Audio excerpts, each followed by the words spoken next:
জয় গোসাই। মীলা সহাস্যে বললেন, যাকে তুমি দুঃখ বলছো এ তো কোনো দুঃখই নয়। সংসারের ক্ষেত্রে নিত্য নিয়ত যে দুঃখের বীজ লোকে বপন করে চলেছে তার তুলনায় এ কোনো দুঃখই নয়।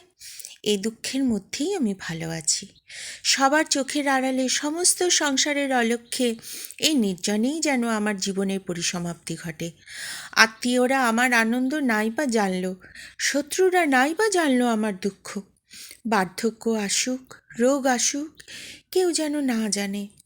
মৃত্যু আসুক সবার অজ্ঞাতসারে। প্রাণহীন সব দেহ একান্তে পড়ে থেকে কৃমিকীটের ভক্ষ হোক, এমনই মৃত্যুই আমার একান্ত কামনা। আমার মৃত্যু শয্যার পাশে কোনো মানুষের পদচিহ্ন পড়ে এ আমি চাই না। মৃত্যুর পরে কারুর কোনো শোকোচ্ছ্বাস আমার কাম্য নয়। আমার গতিবিধি যেন কেউ না জানে, আমার গন্তব্য নিয়ে কেউ না আলোচনা করে, এই আমার প্রার্থনা। আমার জীবনে মরণে এই নির্জনতা, নিঃসঙ্গতা, একাকিত্ব আমি বরণ করে নিয়েছি। এছাড়া দ্বিতীয় কোনো প্রার্থনা আমার নেই। শ্রীগুরুর আশীর্বাদে আমার এই প্রার্থনা যেন সফল হয়। মিলার কথা শুনে যে বললেন, তোমার কথায় ও কাজে যে সামঞ্জস্য আছে তা আমি স্বীকার করি। পিতা বললেন, চাও বা না চাও তোমার এ দৈন্য আমার সহ্য হয় না। পেট ভরে একটু আহার করলে কিংবা একখণ্ড বস্ত্রে দেহ আবৃত করলেই যে তোমার ধর্মবস্তু কর্পূরের মতো উপে যাবে এ কথা আমি কোনো মতেই মানতে পারি না। লোকের দ্বারে ভিক্ষা করবে না এমন পণই যখন তোমার, এই নির্জনেই যে তোমার মৃত্যু হবে তাতে আর সন্দেহ কি? যদি তেমনই মৃত্যুই তোমার কাম্য হয় তাতে কার কি বলবার থাকতে পারে? তোমার জন্য বস্ত্রখণ্ড সংগ্রহ করে আবার আমি কিছু খাদ্য নিয়ে ফিরে আসব। যদি ততদিন পর্যন্ত বেঁচে থাকো আবার দেখা হবে। সংসারে মিলার একমাত্র স্নেহাস্পদ বলতে যে দুটি প্রাণী অবশিষ্ট ছিলেন তারা দুজনেই অব্যক্ত বেদনা বুকে নিয়ে ধীরে ধীরে পার্বত্য পথ ধরে দৃষ্টিসীমার বাইরে অন্তর্হিত হয়ে গেলেন।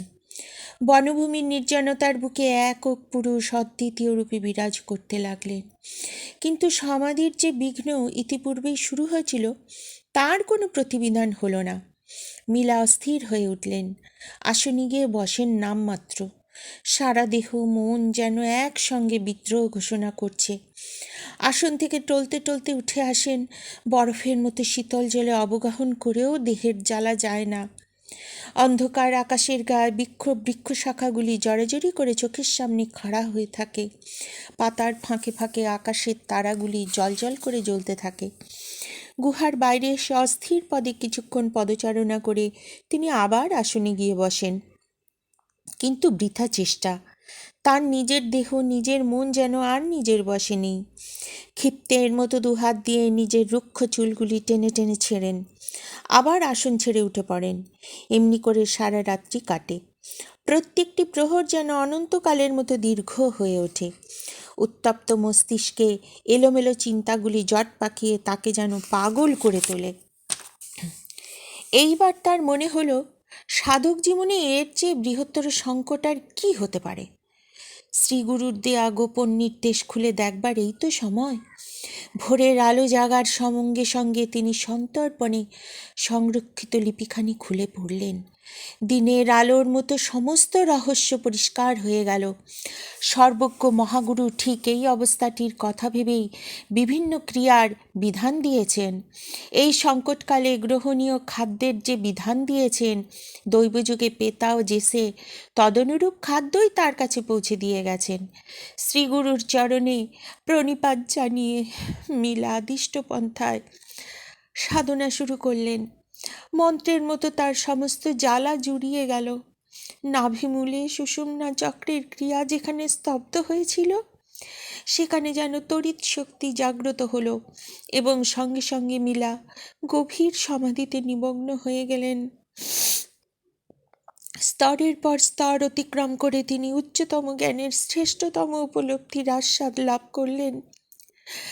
তিনি প্রত্যক্ষ করলেন যে সংসার ও নির্বাণ যেন একটি নির্বিকল্প অবস্থা, দুটি বিভিন্ন অথচ সংশ্লিষ্ট রূপ। মন ও মহামানবের মতো পরস্পরের সঙ্গে অঙ্গাঙ্গিভাবে বিজড়িত। দেহের মধ্যে যিনি দেহাতীত, রূপের মধ্যে যিনি অরূপ, স্থূলের মধ্যে যিনি সূক্ষ্ম, তিনি সেই মহৎ মহিয়ানের উপলব্ধি লাভ করে ধন্য হলেন। ধ্যানযোগে যে বৃষ্টি উত্ত হয়েছিল, উপযুক্ত কালের অপেক্ষায় যেন সে মাথা তুলে দিনের আলোয় আত্মপ্রকাশ করতে পারছিল না। তিনি বুঝলেন যে বাধা বিঘ্ন সুযোগ দুর্যোগ কিছুই আকস্মিক নয়, জন্ম জন্মান্তরের একটি মাত্র অচিন্তনীয় পরিণতির ধারা ঘটনায় ঘটনায় রূপে রূপে নিজেকে বিস্তারিত করে চলেছে এবং উপলক্ষে উপলক্ষে কার্যকারণের সমন্বয়ে আবর্তে আবর্তে বন্ধনে মুক্তিতে একটিমাত্র অলঙ্ঘনীয় লক্ষ্যপথের পানে দুর্বার গতিতে ছুটে চলেছে। তার মধ্যে গুরু নির্দিষ্ট সমাধানেরও যেমন স্থান, সাময়িক সংকটেরও তেমনি স্থান। যে সে ও পিতার অপ্রত্যাশিত সাহায্য এই ক্রমবিবর্তমান স্রোতের একটি অপরিহার্য আবর্ত বুঝে তার অন্তর তাদের প্রতিও কৃতজ্ঞতায় উদ্বেল হয়ে উঠল। সমগ্র সৃষ্টির মধ্যে যে একটি মাত্র ঐক্য, যে ঐক্যে মৃত্তিকার অঙ্কুর আকাশের ধারাবর্ষণে পরিপুষ্ট হয়ে আলোকের পানে মুখ তুলে হাসে এবং পরিশেষে সমগ্র জীবজগৎকে নিঃশেষ আত্মদানে পরিতৃপ্ত করে, তারই উদ্দেশ্যে তার হৃদয় আনন্দের স্তরে ঝঙ্কৃত হয়ে উঠল। পরক্ষণেই তিনি নিস্তরঙ্গ অন্তরের গভীরতম লোকে নিজের মধ্যে বিলুপ্ত হয়ে গেলেন। তার সাধক জীবনের শেষ অধ্যায় শুরু হয়ে গেল। উপলব্ধির পর উপলব্ধি, শক্তির পর শক্তি, বিভূতির পর বিভূতি ভিড় করে এলো তার জীবনের দ্বারে। বায়ুর চেয়ে তিনি লঘু, অনুর চেয়ে তিনি অনু, অনন্তের মতো তিনি অনন্ত হয়ে সর্বতোমুখী শক্তিতে সর্বদেহ সর্বস্থানে পরিব্যাপ্ত হয়ে গেলেন। দূর হয়ে উঠল নিকট, অপ্রাপ্য হয়ে উঠল হস্তমলকবৎ অধিগত, ইচ্ছানুগ হল গতি, বাধাহীন বন্ধনহীন স্থানকালের অতীত হয়ে তিনি ইচ্ছাময় রূপে আত্মানন্দে বিচরণ করতে লাগলেন। এক মিলা যেন সহস্র মিলায় রূপান্তরিত হয়ে সহস্রভাবে বিভাজিত নিগূঢ় সত্তায় সঞ্চরণশীল হয়ে উঠলেন। জ্ঞানের অন্ত নেই, শক্তির অন্ত নেই, আনন্দের অন্ত নেই। কিন্তু এই বিভূতির খেলাটি শিশুর মতো করে কিছুদিন খেলেই তিনি আবার পূর্বের মতো সমাধির অতল তলে তলিয়ে গেলেন। প্রথম প্রথম যে খেলায় মজা লাগতো, পরে ভেবে দেখলেন সে খেলায় সুখ নেই। আকাশ দিয়ে সশরীরে উড়ে যেতে যেতে নাগাধিরাজের শৃঙ্গে শৃঙ্গে ধ্যানের আসন পেতে বসেও আবার নিজের খেয়ালের খুশিতে নিজের আসনটিতে নিশ্চিন্ত হয়ে বসলেন। আকাশে পরিভ্রমণকালে দু একবার কৌতূহলী লোকদৃষ্টির সামনে পড়ে গিয়ে তার মনে ভয় হলো পাছে সিদ্ধায়ের আকর্ষণে লোকসমাগম শুরু হয়ে গিয়ে আশ্রম পীড়ার সূত্রপাত হয় এবং এইভাবে ক্রমে ক্রমে লোকমান্যের লোভ তাকে পেয়ে বসে।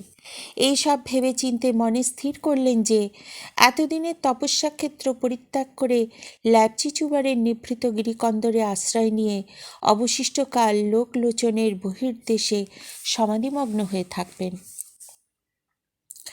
সঙ্গে নিয়ে যাবার মতো তৈজসপত্রের মধ্যে ছিল কেবল মৃত্তিকার একটি রন্ধন ভাণ্ড, যে পাত্রে এতদিন পর্যন্ত বিচুটি পাতার ঝোল রান্না হয়েছে সেই পাত্রটি।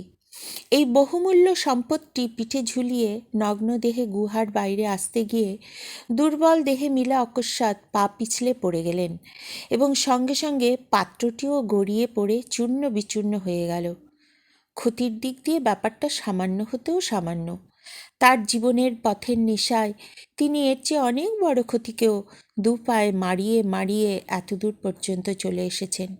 কিন্তু এখনকার মন যে অন্য সুরে বাঁধা, তাই এতটুকু একটা তুচ্ছ ঘটনাকে উপলক্ষ করেও মনের মধ্যে চিরন্তর সুরটি ঝঙ্কার দিয়ে উঠল। শক্তির খেলাও যে এক হিসাবে সংসারের খেলারই রূপান্তর, এও যে মৃত্তিকার পাত্রের মতোই একটা অধ্রুব ভঙ্গুর বস্তু, এই সত্যটি তিনি আর একবার মগ্ন চৈতন্যে যেন নতুন করে লাভ করে আনন্দে বিস্ময় বিহ্বল হয়ে নিজের মনে উচ্চস্বরে গান গেয়ে উঠলেন। এই যে আমার এতদিনের মৃত্তিকার ভাণ্ড, তাও মুহূর্তের মধ্যে অনস্তিত্বে পরিণত হয়ে গেল। যা ছিল তা আর নেই। জীবনে যা কিছু থাকে তা ধ্বংস হওয়ার জন্যেই থাকে, কোনো কিছুকেই জোর করে আগলে রাখা যায় না। এই ভগ্ন ভাণ্ডের চূর্ণগুলি জীবনের প্রতীক, এরাও আমার গুরু। কিছুই যে চিরস্থায়ী নয়, এই শিক্ষাই আমি পেলাম এদের কাছে। ভগ্ন ভাণ্ডের খণ্ডগুলি শিরে ধারণ করে মীলা যখন আত্মহারা হয়ে গান গাইছিলেন, তার সুরমাধুর্যে আকৃষ্ট হয়ে এক শিকারীর দল সেই স্থানে এসে উপস্থিত হলো। মীলাকে তদবস্থায় দেখে তারা জিজ্ঞাসা করল, ব্যাপার কি সাধু? ভাঙা ভাণ্ডের টুকরোগুলো এত সমাদরে মাথায় নিয়ে কি এত গান গাইছ? আমাদের সঙ্গে খাদ্য আছে, খেতে চাও তো বলো। প্রদত্ত খাদ্য মীলা সাদরে গ্রহণ করলেন। শিকারীদের একজন বলল, তোমার দেহ দেখে মনে হয় যেন প্রচণ্ড শক্তির আধার। তবে কেন এত কষ্ট করে এই অরণ্যে পড়ে আছো? ইচ্ছা করলে তুমি অশ্বারোহী বীরের মতো বিশ্ব জয় করতে পারো। আশ্রিত প্রতিপালন করে, শত্রুদের জয় করে, বাহুবলে বা বাণিজ্যে শ্রেষ্ঠতম সম্মানের মর্যাদা লাভ করতে পারো। তবে কেন সর্বস্ব ত্যাগ করে নিজেকে এমন করে প্রবঞ্চিত করে রেখেছ? মীলাকে নিঃশব্দে আহার করতে দেখে তাদের মধ্যে আর একজন বলল, বাজে কথা রাখো, এখানে তোমার উপদেশ খাটবে না। দেখছো না, এ লোকটি সত্যিই একজন উচ্চদরের সাধক। তার চেয়ে ওর মিষ্টি গলায় আরেকটি গান শুনতে পেলে আমাদের আত্মার কল্যাণ হবে। আহার সমাপনান্তে মীলা প্রথম মুখ খুললেন। তিনি বললেন, তোমাদের ধারণা আমি বড় দুঃখী, কিন্তু সে ধারণা ভুল। কারণ আমার মতো সুখী পৃথিবীতে আর কেউ নেই। আমার এ কথা তোমরা হয়তো ঠিক বুঝতে পারবে না। তোমরা গান শুনতে চেয়েছ, আমি আমার গানে তোমাদের ঐশ্বর্যের কথা শোনাচ্ছি। বুকের ভিতরে দেবতার পাদপীঠ, সেইখানেই আমার মনরূপী অশ্বের লীলা নিকেতন। একমুখী উদ্দেশ্যের বলগা দিয়ে সেই অশ্বকে সংযত করে তাকে ধ্যানের খোঁটায় বাঁধতে হবে। ক্ষুদিত অশ্বকে পরিতৃপ্ত করতে হবে গুরুমুখ নিঃসৃত বাণীর খাদ্যে। তার পিপাসা প্রশমিত করতে হবে চৈতন্যের প্রস্রবণে।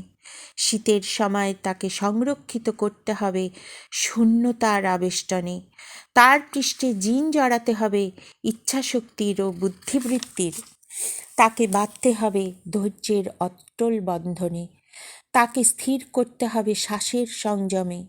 জ্ঞান ও শক্তির অধিকারী চড়বে সেই অশ্বের পৃষ্ঠে। মহায়নিক বিজ্ঞানের শিরস্ত্রাণ থাকবে তার মাথায়। বর্ম হবে বিদ্যা, চিন্তা, বিচার উচ্চতম। আকাঙ্ক্ষার বর্ষাফলক উদ্যত হয়ে থাকবে তার হাতে। উচ্চতম আকাঙ্ক্ষার বর্ষাফলক উদ্যত হয়ে থাকবে তার হাতে। ক্ষুরদার বুদ্ধি রশি থাকবে তার পাশে। অক্রোশ ও অহিংসার স্বরদণ্ডে সংযুক্ত থাকবে চতুর্গুণের পালক। স্বরের মুখে থাকবে সুচাক্র সূক্ষ্ম বুদ্ধি। আধ্যাত্মজ্ঞানের কোদণ্ডে সেই স্বর যোজনা করে জ্ঞানপথ উপযুক্ত পদ্ধতির ছিদ্রপথে পূর্ণযোগে তাকে নিক্ষেপ করলে সেই স্বর সমগ্র সংসারের বুকে উৎক্ষিপ্ত হয়ে পড়বে এবং অভ্রান্ত লক্ষ্যে সমস্ত বিশ্বাসীর চিত্ত থেকে স্বার্থ চিন্তার মালিন্যকে বিদূরিত করে দেবে। তাতেই আসবে সমগ্র সংসারের শান্তি। মীলার গান যখন শেষ হলো, তখন তার শ্রোতাদের চোখের সম্মুখে পৃথিবীর যেন কি এক রূপান্তর ঘটে গেছে। তারা স্তব্ধ বিস্ময়ে স্থাণুর মতো সেইখানেই বসে রইল। অশ্ব বা অশ্বারোহীর রূপক কিছুমাত্র অনুধাবন করতে না পেরেও তাদের মনে হলো এ যেন আর এক জগতের, আর এক সত্যের ইঙ্গিত। কারোর মুখে কোনো কথা নেই দেখে মীলা ধীরে ধীরে নিজের পথে এগিয়ে চললেন। চুবারের পথে চলতে চলতে পালখুংয়ের পর্বতমালা অতিক্রম করে তিনি যখন টিংরি উপত্যকার মাঝামাঝি এসে পৌঁছালেন, তখন অপরাহ্ন বেলা। আকাশের আলোয় ধরিত্রীর রঙের মেশামেশি হয়ে অপূর্ব শ্রী ধারণ করেছে। পথের ধারে বিশাল একটি পুষ্পিত তরুর পাদমূলে প্রশস্ত শিলাসন দেখতে পেয়ে বিশ্রামের জন্য তিনি সেইখানেই উপবেশন করলেন। সেদিন বোধহয় গ্রামাঞ্চলে কোনো উৎসব ছিল। বহুবর্ণরঞ্জিত বিচিত্র সজ্জায় একদল কুমারী পথ দিয়ে যেতে যেতে সহসা মিলার কঙ্কালসার দেহ দেখে পথের মধ্যে থেমে গেল। তাদের মধ্যে অনুচ্চস্বরে একজন বলল, মানুষটার কি সাংঘাতিক আকৃতি হয়েছে দেখো, ভগবান করুন জন্ম জন্মান্তরে এমন চেহারা আমার যেন কখনো না হয়। তাদের কথা বলার ভঙ্গি দেখে মিলা হেসে ফেললেন, বললেন, ছি ছি মেয়েরা, কারুর সম্বন্ধে এমন করে কখনো কি বলতে হয়? কারুর সম্বন্ধে এমন করে কখনো কি বলতে হয়? আমাকে দেখে যদি তোমাদের করুণাই হয়ে থাকে, সেই করুণার সঙ্গে এমন করে আত্মম্ভরিতা মেশানো কি তোমাদের উচিত? তাছাড়া জন্মান্তরের ভাবনা এখন থেকে তোমাদের না ভাবলেও চলবে।